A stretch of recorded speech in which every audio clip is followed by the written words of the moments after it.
News आवाज महा काय निकाल देण्यात नोटीस आज जे आहे कस्टोडियल डेथच्या संदर्भात मॅजिस्ट्रेटने इन्क्वायरी करावी एवढं एकच प्रावधान आहे. पण मॅजिस्ट्रेटच्या इन्क्वायरी नंतर कोणी निर्णय घ्यायचा, कसा निर्णय घ्यायचा, त्याची पुढची इन्क्वायरी कशी करायची या अपुरा आहे. आणि म्हणून आम्ही असं कोर्टाला असं म्हटलं की याच्यामध्ये सोमनाथ सूर्यवंशी हे कोर्टाच्या कस्टडीमध्ये असताना त्यांचा मृत्यू झालेला आहे. तेव्हा पुढची कारवाई जोपर्यंत असेंब्ली करत नाही किंवा पार्लमेंट करत नाही तोपर्यंत कोर्टाने नियमावली तयार करून त्याची पुढची कारवाई कशी झाली पाहिजे याची गाईडलाईन्स ले डाऊन करावं. त्या संदर्भात असं कोर्टाने मान्य केलं आणि 29ला हिअरिंगला ठेवलेलं आहे. शासनाला त्यांनी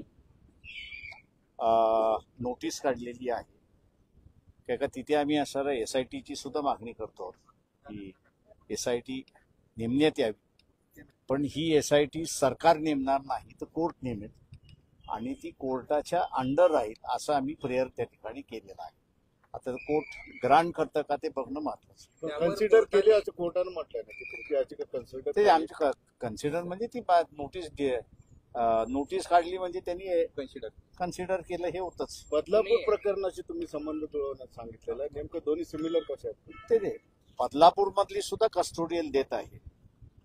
पण बदलापूरच्या ह्याच्यामध्ये असणारं एमिनेस क्युरिया म्हणजे त्या आई वडिलांनी ती पिटिशन विड्रॉ केलेली आहे. कोर्टाने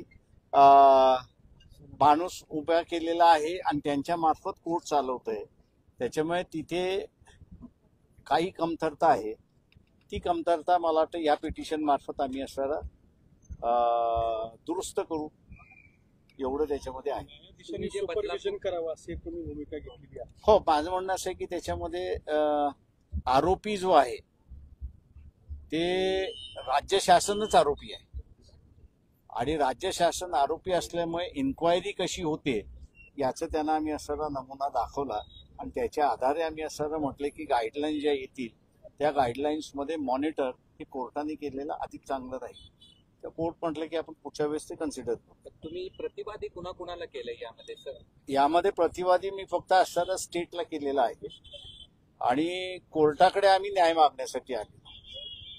कस्टोडियल डेथ मध्ये खरंच आता ज्युडिशरीने विचार करणं गरजेचं आहे. बरेच त्रुटी आहेत तपासाबाबतीत. ते 4 वर्षामध्ये महाराष्ट्रामध्ये 876 केसेस झालेले आहेत.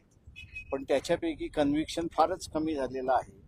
याचं कारण की पुढे काय करायचं हेच नाहीये. तो कायदा आम्ही सेटल करून घेऊ असं आम्हाला वाटतंय.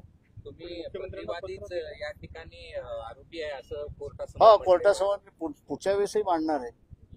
किंवा प्रतिवादी म्हणण्यापेक्षा सरकारच आरोपी आहे तेव्हा सरकारकडून अपेक्षा कोर्टाने धरणं किंवा पिटिशनरने धरणं योग्य नाही.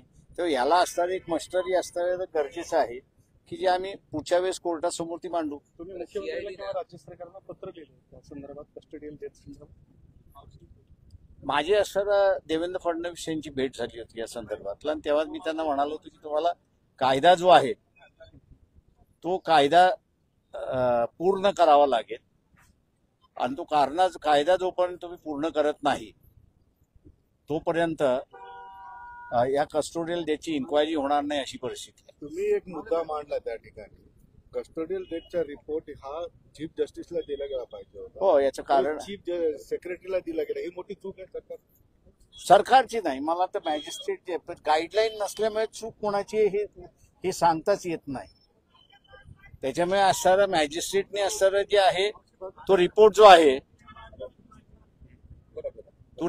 आहे त्यांनी चीफ सेक्रेटरीकडे पाठवला.